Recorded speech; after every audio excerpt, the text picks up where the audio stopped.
Assalamualaikum, saya Dino Patijalal. Belakangan ini kita banyak mendengar mengenai pembangunan dan prospek IKN ke depan. Saya ingin memberikan 3 pandangan mengenai IKN. Pertama, pembangunan IKN sebaiknya jangan dikaitkan dengan siklus politik Indonesia. Pembangunan IKN yang praktis baru dimulai 3 tahun lalu tidak harus digeber agar bisa siap pakai sebelum pergantian pemerintahan di bulan Oktober 2024. Karena hal ini dapat menimbulkan resiko-resiko yang tidak perlu. Pembangunan suatu kota, apalagi ibu kota suatu negara adalah suatu pekerjaan yang luar biasa rumitnya, baik dari segi perencanaan, pendanaan, pembangunan infrastruktur, kependudukan, transisi birokrasi, pengamanan strategis, dan lain sebagainya. Biarkan IKN tumbuh dengan wajar, bebas dari dinamika politik di Jakarta, tanpa dikejar deadline harus siap pakai dalam 3 atau 4 tahun. Sebagai contoh, pembangunan ibu kota administratif Korea Selatan, yaitu Sejong City, membutuhkan waktu paling nggak 10 tahun untuk bisa rampung dan bisa menampung kantor-kantor pemerintahan. Dan itu pun masih ada kantor-kantor kementerian yang belum pindah. Padahal jarak antara Seoul dan Sejong City hanya sekitar 120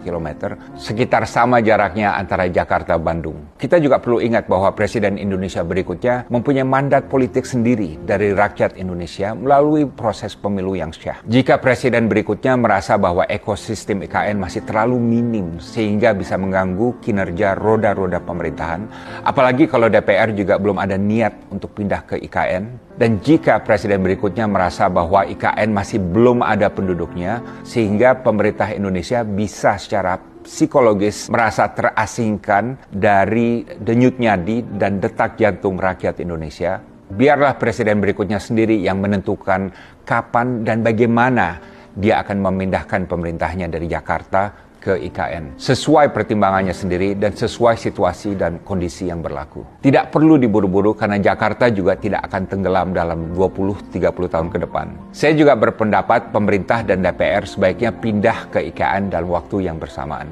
Akan sangat rancu kalau parpol-parpol yang meloloskan undang-undang perpindahan ibu kota tidak ada yang mau pindah ke IKN. Kedua, kita tidak perlu berambisi menjadikan IKN sebagai kota internasional. Mindset kita harus jelas. Kita membangun IKN semata-mata untuk bangsa Indonesia, bukan untuk dunia internasional. IKN tidak butuh validasi dari bangsa lain manapun. Dan kita juga tidak perlu mengundang warga negara asing untuk tinggal di IKN. Kehadiran universitas-universitas dalam negeri di IKN misalnya jauh lebih penting dari kehadiran kampus-kampus internasional. Hotel-hotel dengan brand Indonesia harus merajai IKN. Restoran Padang juga harus ada di mana-mana. Maaf, saya agak bias karena saya orang Minang. Jangan sampai lebih banyak perusahaan internasional yang berkantor di IKN dibanding perusahaan nasional karena ini akan mengganggu asas keadilan ekonomi. Singkat kata, IKN harus menjadi ibu kota dari rakyat Indonesia, oleh rakyat Indonesia untuk bangsa Indonesia.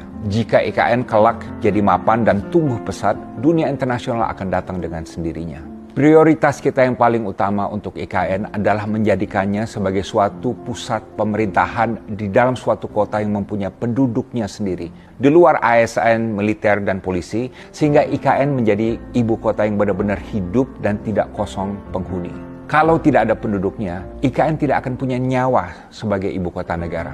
Ini merupakan tantangan besar bagi IKN karena kalau kita melihat contoh ibu kota administratif Korea Selatan yaitu Sejong City, walaupun sebelumnya sudah ada penduduknya dan dengan fasilitas perkotaan yang serba hijau dan serba canggih, sampai sekarang mereka masih kesulitan mengumpulkan penduduk lokal dan jumlahnya sekarang sekitar 350.000 warga dengan target 500.000 di tahun 2030. Saya juga berpendapat kita tidak perlu mentargetkan IKN untuk menjadi kota pariwisata atau pusat keuangan, karena tidak semudah itu.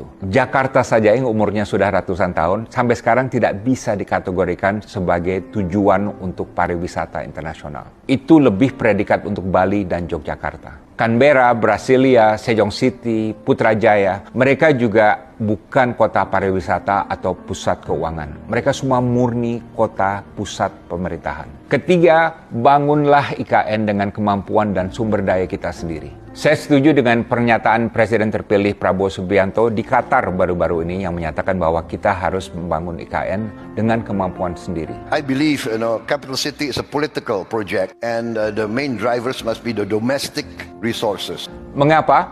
Karena status ibu kota itu berbeda dari status kota-kota lainnya di Indonesia. Ibu kota itu berbeda sekali dari kawasan industri atau kawasan pariwisata. Membangun ibu kota adalah suatu proyek politik, bukan proyek ekonomi. Sebagai pusat pemerintahan, ibu kota adalah simbol kedaulatan dan mahkota negara, sama seperti bendera merah putih. Karena sifat yang sangat strategis sebagai jantung negara, ibu kota harus dilindungi dari segala ketergantungan pada pihak luar. Jangan sampai dalam proses membangun ibu kota negara sendiri, kita menjadi berhutang budi pada negara lain. Lihat saja contoh negara-negara berikut yang memindahkan ibu kotanya atau membangun ibu kota baru. Ketika Australia membangun ibu kotanya di Canberra, mereka tidak meminta bantuan negara manapun. Brazil juga tidak ketika mereka membangun Brasilia. Korea Selatan juga tidak meminta bantuan negara manapun ketika membangun ibu kota administratif Sejong City. Negara tetangga kita Malaysia membangun ibu kota baru Putrajaya sepenuhnya dengan biaya sendiri. Myanmar juga tidak meminta pertolongan internasional ketika membangun ibu kota baru di Naypyidaw. Demikian juga Kazakhstan ketika membangun ibu kota barunya di Astana dan juga Pakistan ketika memindahkan ibu kotanya ke Islamabad. Baik bagi negara maju maupun negara berkembang, mereka semua menganggap bahwa pembangunan ibu kota mereka adalah sepenuhnya urusan dalam negeri mereka dan masalah kedaulatan, bahkan masalah martabat dan harga diri bangsa. Karena itu saya menghimbau, mari kita bangun IKN dengan mengedepankan azas kemandirian. Kalau ada kerjasama teknis dengan pihak di luar negeri, yang pasti akan ada dan harus ada, termasuk juga tender perusahaan asing untuk proyek-proyek tertentu, maka ini bisa dihandle oleh menteri atau pejabat terkait. Tapi jangan jadikan bantuan internasional untuk IKN sebagai agenda utama politik luar negeri Indonesia. Karena ini dapat menurunkan derajat kita di mata negara sahabat dan juga bisa menimbulkan politik hutang budi yang kalau kita tidak hati-hati bisa berdampak pada pelaksanaan politik luar negeri bebas aktif Indonesia.